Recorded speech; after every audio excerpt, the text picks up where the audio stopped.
Tatizo la simu kuganda ama kustuck, basi ni changamoto ambayo inaweza kukukuta hata wewe, kwa sababu hata mimi ilinikuta, na pia kuna watu wengi ambao niliwasaidia kusolve changamoto kama hii kwa urahisi sana.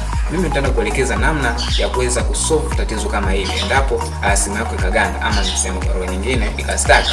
Kama ikastuck simu yako, basi hivi ninavyoenda kuelekeza ndio namna rahisi ya kuweza kurekebisha hilo tatizo.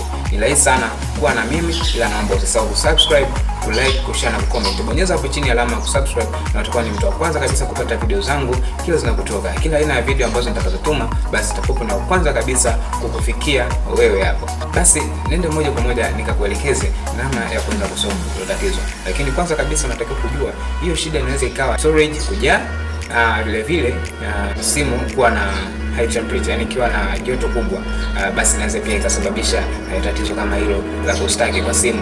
Kwa hiyo maana kwamba itafanya ikaganda na haitoenda popote, kwamba hata ukipress hii button ya kuzima na kuwasha haitofanya chochote. Inaweza ikazima tu mwanga na ukaibonyeza tena, lakini ikawa pale pale ikaganda kama ilivyo. Kwa namna ya kuweza kuinstart sasa simu yako iweze kaanza na upya, basi hivi ndio unatakiwa kufanya. Kwanza kabisa, utachukua simu yako, kama ndo pale imestaki, utabonyeza hivi vidude viwili kwa kuongeza sauti na kupunguza, pamoja na button ya kuzimia na kuwasha.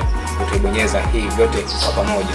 Ukishabonyeza hivi tap mara moja bila kuachia, utabonyeza moja kwa moja, basi hapo simu itajirestart, itawaka na upya, na kazi zako zitaendelea kama kawaida, kama mwanzoni.